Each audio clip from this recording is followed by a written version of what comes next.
suka banget, saya pakai terus. Warnanya merah hitam. Bread. Nah, saudara yang sneakerhead pasti tahu.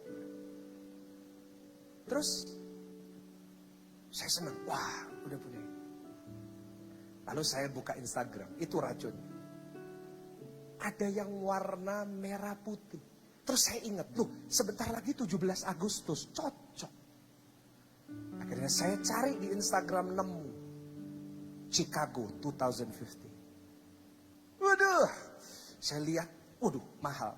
Tapi kartu kredit masih ada limit kredit. Apa yang saya lakukan? Terus tiba-tiba muncul lagi warna biru dan hitam, royal. Apa yang terjadi? Waduh, api ya. Nanti aku pakai jas biru, terus pakai handnya biru, cocok mestinya pakai. Kredek lagi. Tanpa saya sadari, di akhir bulan limitnya habis, cicilannya bengkak. Saudara jangan pura-pura ngomong, waduh kok gitu, saudara kan juga. Kalau buat saya sepatu, buat saudara tas. Buat saya sepatu, buat saudara baju. Buat saya sepatu mungkin bagi saudara adalah makanan enak. Kalau kita gak bisa kontrol ini, it will control us. Dan selama kita tidak mematikan daging itu, kita gak bisa masuk tanah perjanjian seperti orang Israel. Satu generasi yang nuntut terus, yang komplain terus, mereka gak bisa masuk ke tanah perjanjian. Saudara hari ini mau menang lawan ini? Tuhan Yesus memberikan solusinya. Coba buka Matius 4 ayat yang keempat. Tuhan Yesus kasih solusinya. Matius 4 ayatnya yang keempat. Matius 4 ayatnya yang 4. Bisa ditampilkan. Matius 4 ayatnya yang keempat. Ini ayatnya yang pertama. Tapi Yesus menjawab, ada tertulis, manusia hidup bukan roti saja, tetapi dari setiap firman yang keluar. Wah, jawaban Yesus ini penuh hikmat.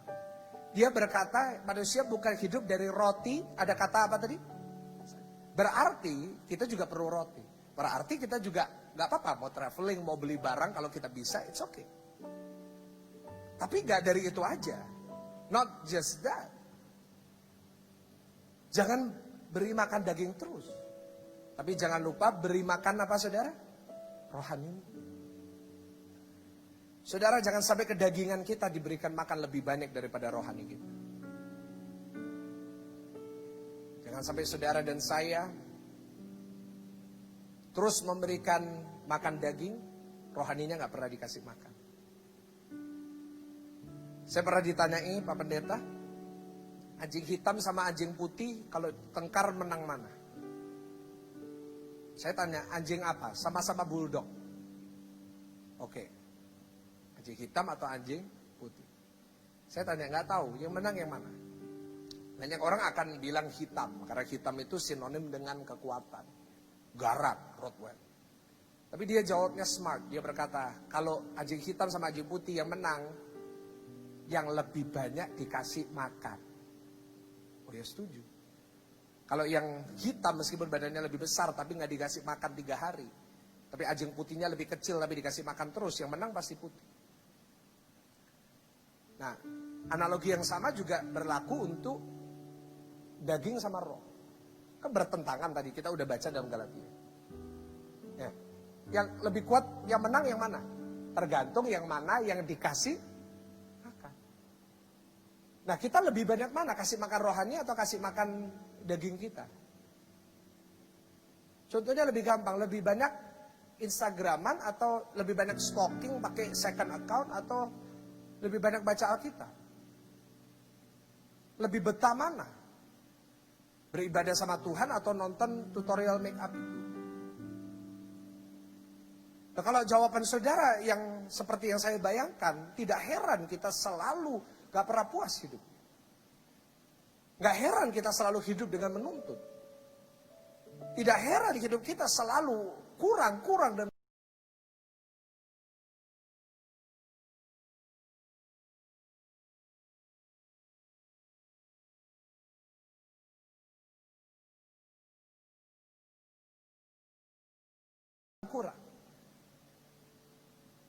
Pertanyaan saudara, saudara beri makan yang mana?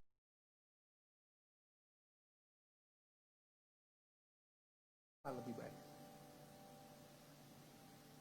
Saudara kalau HP aja perlu ngecas. Kalau kadang-kadang untuk HP kita perlu bawa power bank. Kenapa rohani kita nggak pernah kasih power bank? Analoginya sederhana. Kalau hari Minggu itu kita cas pakai adaptor. Kalau hari Senin sampai Sabtu, we need power bank. Ya nggak sih? Kita di rumah kita ngecas sampai penuh ya kan Pak? Terus waktu kita pergi seharian, perjalanan panjang, kita pasti bawa power bank. Banyak dari saudara hari ini lagi ngecas pakai power bank. Atau saudara di rumah pakai HP, iPad saudara lagi ngecas. Loh, terus kenapa rohani kita nggak pernah dicas? Kenapa yang kita cas selalu daging itu? Saya melihat banyak orang-orang di awal-awal corona, rajin ikut ibadah. Rajin ikut selah, rajin ikut acara. Tapi 3 months later, 4 months later, kayak udah gak penting, apalagi hari-hari ini udah bisa jalan-jalan ke mall. Karena itu hari ini jangan salahkan Tuhan. Juga jangan salahkan iblis kalau saudara sedang jatuh. Karena iblis itu gak bisa ngontrol hidup kita. Iblis ini cuma bisa kasih godaan. Gimana ini? Iblis gak bisa, seperti ini, memasuki dirimu lalu membuat kamu berpikir. No, it doesn't work that way. Iblis cuma kasih godaan. Ini loh. Ini loh. Dan kalau yang mengendalikan hidup kita kedagingan, kita pasti tertipu sama iblis. Tapi kalau hari ini kita hidup dari firman, dan tidak hidup dari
daging kita, maka kita akan bisa menjadi orang yang lebih bahagia. Kita akan bisa menjadi orang yang lebih damai. Dan tentunya kita akan jadi orang yang lebih puas. Tapi pertanyaannya, apakah saudara dan saya mau hidup dari daging itu, dari firman itu? Saudara, yang kedua, yang terakhir, mari kita buka Matius 4 ayatnya ke-5 sampai ayatnya ke-7. Mestinya ada 3, tapi saya hari ini bagikan 2 aja. Supaya nanti ada yang saudara bisa look forward to next week, minggu depan. Ya, minggu depan yang khotbah Pak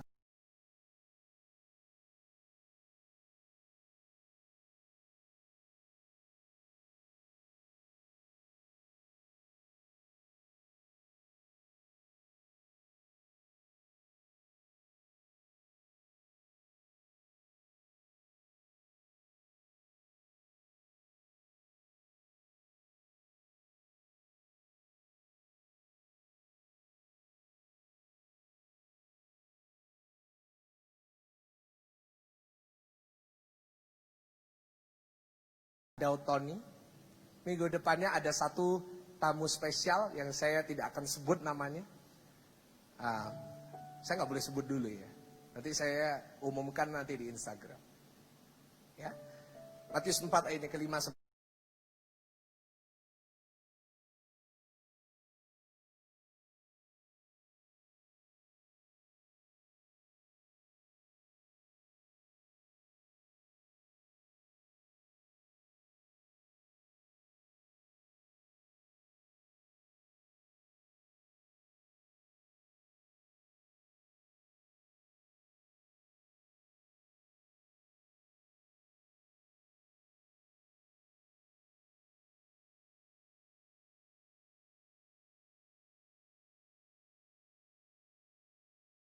ayat yang ke-7. Jadi minggu depan kemungkinan besar antara saya khotbah sekali atau gak khotbah, tergantung Pak Daud Tony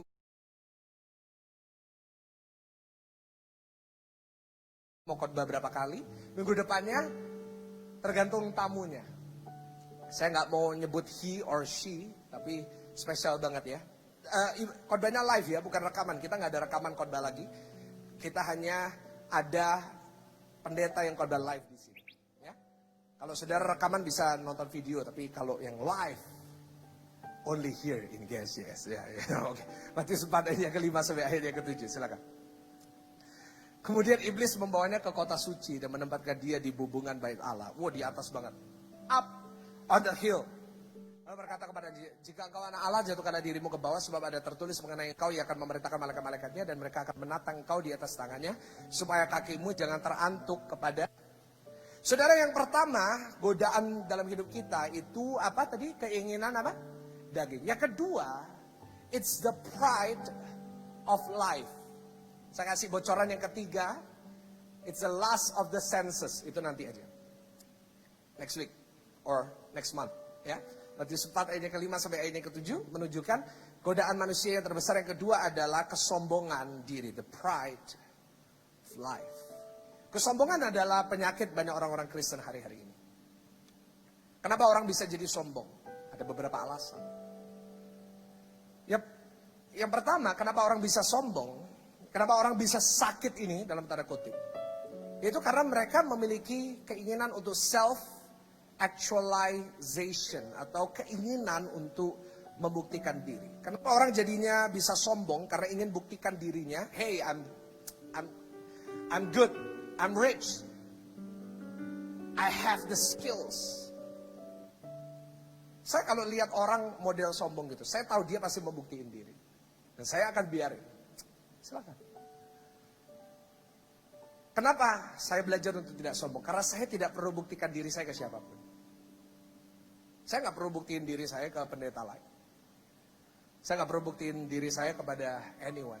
Saya hanya perlu nunjukkan diri saya sama Tuhan.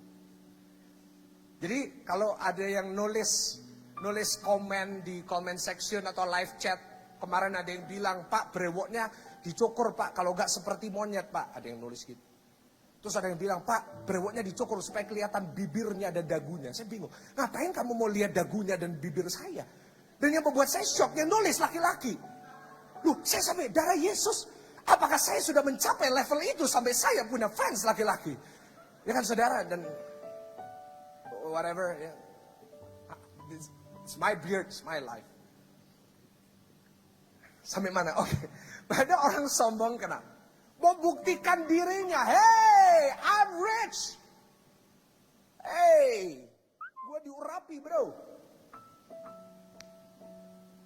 Terkenal men. Karena itu gak heran, saya sering ketemu sama orang-orang. Baru terkenal dikit, jalannya kepalanya enggak. Untungnya di depannya gak ada kulit pisang. Kalau ada pasti jatuh. Begitu. Kenapa orang bisa sombong? Membuktikan diri. Dalam setiap psikologi manusia ya. Saya tahu soalnya dulu sekolah dokter ya, S1. Saya belajar tadi. Ada sesuatu dalam diri manusia mau buktiin dirinya sama orang lain. Dan ada penelitian gini ya. Kalau anak itu lebih sering dipuji, nanti dia dewasanya lebih gak sombong. Tapi kalau anak ini di rumah gak pernah dipuji, nanti besarnya pasti jadi orang sombong. Karena itu kalau saudara lihat orang yang suka sombong, suka omong gede, ini orang tuanya pasti gak pernah muji. Kenapa? Selalu ingin dipuji sama orang lain. Karena itu pesan saya buat saudara yang punya anak. Puji yang banyak. Kamu ini pintar, meskipun nilainya 4, tetap bilang pintar. Kamu ini pintar, kamu tuh hebat. Nanti dia besar gak perlu self-actualization. Tapi gak bisa dipungkiri, banyak orang membuktiin diri. Hey, bukti, saya suaranya enak bro. Saya skillnya hebat bro.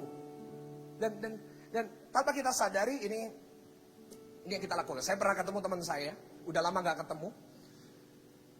Wow, udah sekitar 10 tahun saya ngajak dia makan, dia tiba-tiba tanya sini, Mike, kamu kesini naik mobil apa? Saya bingung, loh, ngapain tanya itu? Oh, saya naik Mazda. Oh, saya naik BMW. Saya, loh, ngapain kamu? Oke. Terus dia tanya, kalau kamu rumahnya di mana? Saya bilang, Pakuan City. Oh, saya Geraha Family. Loh, saya sampai, loh, orang ini nih ngapain ya? Terus dia tanya, kamu pembantunya ada berapa? Saya bilang 1. Saya 9. Oh, saya sampai, saya nggak tanya loh. Tapi dia udah ngomong. Pembantu saya 9. Kenapa? Anjing saya 20. Oh, darah Yesus. Anjing 20. Saudara, banyak orang ingin membuktikan dirinya. I'm rich. I'm famous. I'm good at my job. Dan tanpa kita sadari kalau kita jatuh di perangkap ini ya, kita akan jadi orang yang bitter, kita akan jadi orang yang selalu capek. Kenapa? Karena kita selalu membuktikan diri kita kepada yang lain. Dan yang kedua, apa yang menyebabkan orang sombong? Yang pertama, self-actualization. Yang kedua, merasa dirinya paling benar. Self-righteousness. Merasa dirinya paling benar. Merasa khotbahnya paling benar. Merasa gerejanya paling benar. Merasa teologinya paling benar. Merasa doktrinnya paling benar. Hari-hari ini ribut kan? Mana-mana di social media. Kenapa? Merasa dirinya paling benar. Tapi saya mau ingatkan, siapapun yang sedang mengikuti. Tuhan Yesus pernah menceritakan tentang seorang Farisi yang sombong dalam Lukas 18. Orang Farisi ini khotbahnya dalam doanya dia berkata, Tuhan, aku bersyukur aku gak seperti orang-orang itu. Mereka tidak pernah mengikuti puasa, mereka gak pernah ini, mereka gak pernah itu. Tapi aku ngelakuin. Terima kasih aku seperti itu. Saudara, sebenarnya yang membuat kita benar bukan lewat perbuatan kita. Yang membenarkan kita hanya di dalam iman kita kepada Tuhan Yesus. Ada amin di sini? Karena itu, pemain musik boleh naik. Karena itu, iblis menantang Yesus. If you are the Son of God, kamu bisa melakukan ini. Jatuh dari atas di bumbungan bait Allah.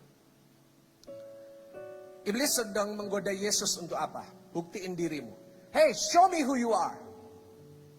If you are really who you say you are, do it. Jump off the cliff. And the angels will be there to pick you up. Apa tujuan iblis? Saya tulis ya, ini penting banget. Untuk membuat Yesus mempertanyakan identitas dirinya. Dia sedang membuat Yesus, if you are really the Son of God, if you are really God, kalau kamu benar Allah, then you have to fall off the cliff. Dan kenapa Yesus tidak melakukan? Because Jesus didn't need to self-actualize. He didn't need to be self-righteous. Dia gak perlu merasa dirinya paling benar. Karena dia tahu dirinya siapa. He knew who he was. Orang yang tahu siapa identitasnya tidak akan jadi orang sombong. Karena dia gak perlu bukti. Kalau yang punya Pakuan Mall, dengan hormat Bu Melinda, jalan di mall. Dia gak perlu ngomong sama semua. Kamu tahu siapa? Aku siapa? Aku di Bu Melinda, aku yang punya. Aku yang punya. Gak pernah. He doesn't need to. Dia gak perlu. Gak perlu direkturnya Pakuan Mall, Pak Sutandi jalan. Terus bilang, kamu tahu aku siapa? Aku ini Pak Sutandi. Teman saya, sahabat saya, kemarin saya baru lunch sama beliau. Pak Hendy kalau jalan di sini, nggak perlu ngomong sama satpam. Kamu tahu aku siapa? Kamu tahu aku siapa? Kamu tahu aku siapa? Nggak perlu. Orang sudah tahu sendiri. Tapi hanya orang yang tidak, yang mempertanyakan identitasnya kemana-mana ngomong. Kamu tahu nggak ini? Kalau saya kemana-mana saya nggak perlu ngomong, tahu gak saya siapa? Orang. Kemarin ada yang lewat, kan sekarang saya pakai masker kan. Ada yang lewat lihat saya itu aneh, terus ngelewatin saya, terus saya lihat satu keluarga itu nunjuk-nunjuk saya. Saya lihat, lu ngapain?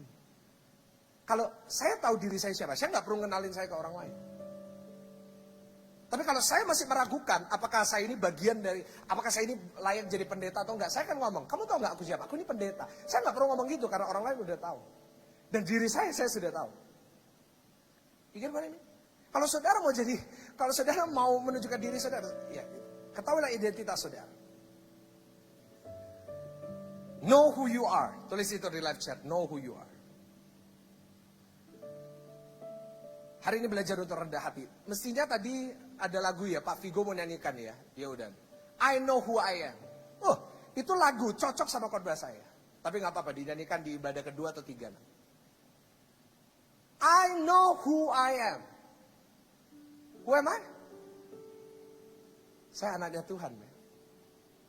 Saya anaknya Tuhan, Pak.